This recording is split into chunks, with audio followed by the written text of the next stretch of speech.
Magandang gabi po sa inyong lahat na nandito sa shrine at gayon din ng mga kapwa mananampalataya na nakikibahagi sa ating pagdiriwang, pagsamba sa Panginoon sa pamamagitan nitong live stream. May isang pare, kakilala ko, nag-post sa Facebook ng isang image para sa araw na ito. Anong image na ito? Obispo na nakatalikod, at isang nilalang na nakakurbata pero mukhang crocodile. At ang nakalagay doon ay higit sa abo, pagbabago. Reaction, kita mo rin yung lakas ng ng image, no? Na-capture ka agad ng mga iba, no?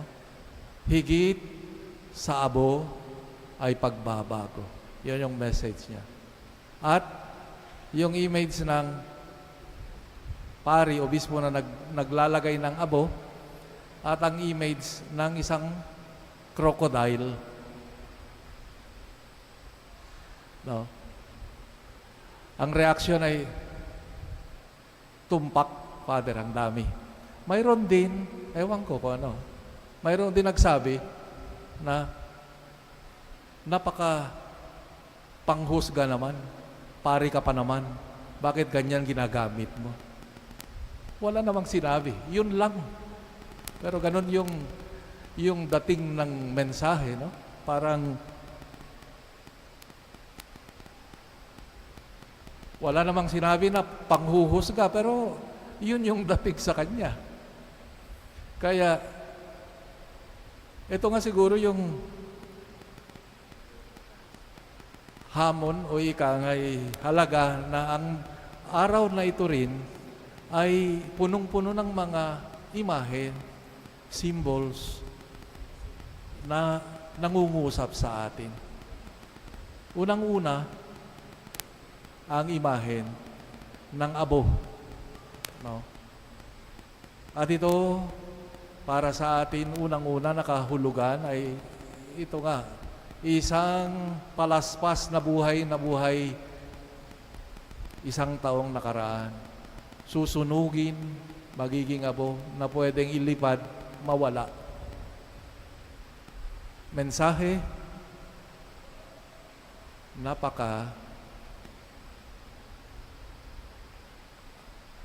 ika nga, mahina ang buhay. Tayo lahat ay naglalaho. Buhay ang nilalang kahit ano, naglalaho. Anong yung mensahe? I think hindi na natin kailangan i-explain pa. Huwag kang magmayabang na ikaw ay bata, malakas, makapangyarihan. Dahil lahat tayo pabalik sa abo, pabalik sa alabok. Paalaala sa atin. Number 1, no? Huwag kang magmayabang, huwag kang magiging palalo. Lahat tayo babalik din sa alabok. Kaya napakahalagang paalala yan. Pangalawa, yung abo, ang ibig sabihin din yan, lalong-lalo na sa sinauna, ito rin ay ginagamit sa paglilinis. Tingnan nyo yung mga maglilinis ka ng mga minsan, ginagamit pa, lalo na sa probinsya. Yung mga metals, ginagamit yung abo. May ibig sabihin din, no, ang mensahe ng itong pinagdiriwang natin at panahon na ito ay pagtawag sa atin ng paglilinis. Kaya ngayong babanggitin sa paglalagay ng abo, sa English sabi ay repent and believe in the gospel. No? Ito yung buod, ika nga ng panawagan ng Panginoon sa atin sa panahong ito, ang pagbabagong buhay. Kaya nga napakaganda yung image, no? Higit sa abo, pagbabago. Kasi yung gagawin natin ngayon ay hindi lamang ritual na ilalagay natin, parang anting-anting na parang lagay mo yun doon sa noo natin. Ito'y simbolo, paalaala, at pagtawag ng ating Panginoon. Unang-una, yung nasabi ko, no, ng kababaang loob sa harapan niya. Na wala tayong may pagmamayabang sa harap ng Diyos. Kaya lumalapit tayo, natatanggapin ang abo, ipinapaalala sa iyo, sa atin, nagaling tayong alabok at babalik sa alabok. Huwag kang mayabang, huwag kang maging palalo. Minsan, dito, magsisimba, nagkagitgitan ng maglabasan na ng baril, kagagaling sa misa. Anong espiritu yan ng pagiging Kristiyano? Halimbawa. No? Kaya ito yung unang hamon sa atin. Pangalawa, yung sabi ko nga, yung pagbabago. Alam natin, no, wala tayong hinuhusgahan. Unang-una, hinuhusgahan natin ang ating sarili, nagpapaalala na kailangan nating lahat. Itong proseso ng pagbabagong paglilinis, ika nga. Kagaya ng abo, na ang mensahe rin ay paglilinis na may dala, ang paglilinis nito, ang kababaang loob, ang pagkilala ng ating sarili na makasalanan at nangangailangan ng grasya at pagpapatawad ng Diyos. Ito rin yung susi natin sa puso ng Panginoon. Ang mayabang, you can never please God. No?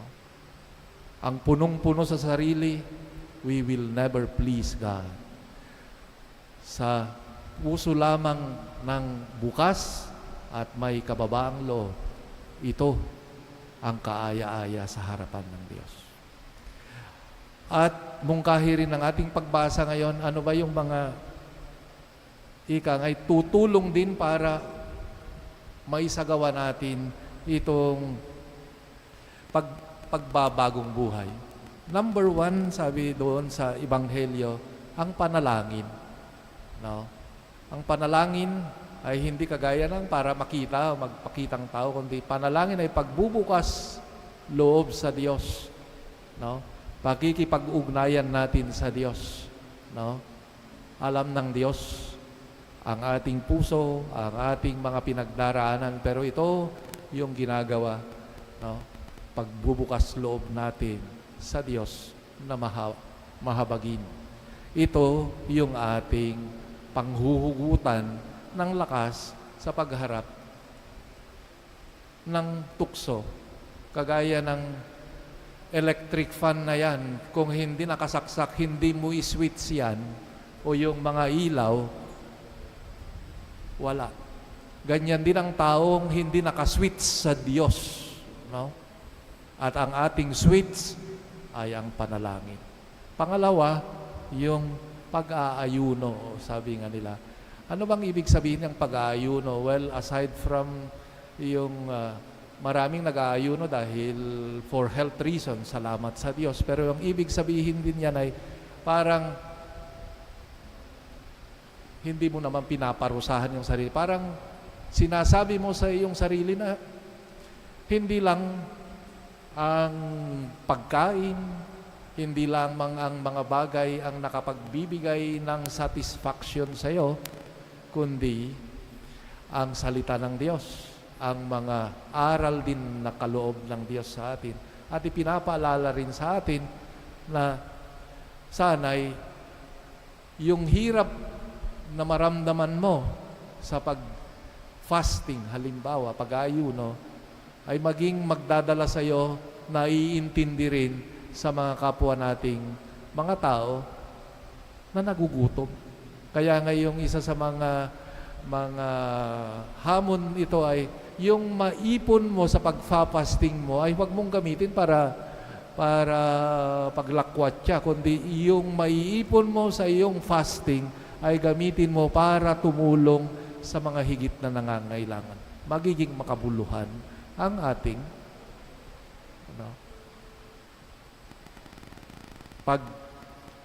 pag-aayuno.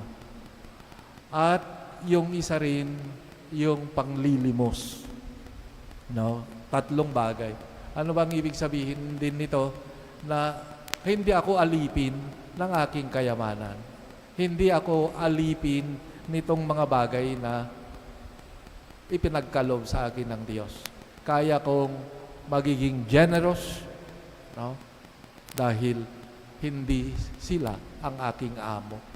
So, lahat ng mga ito, mga pamamaraan, ika nga, na iminumungkahi ng Ebanghelyo at ng simbahan para tulungan tayo sa ating paglapit sa Diyos, yung pagbabagong buhay.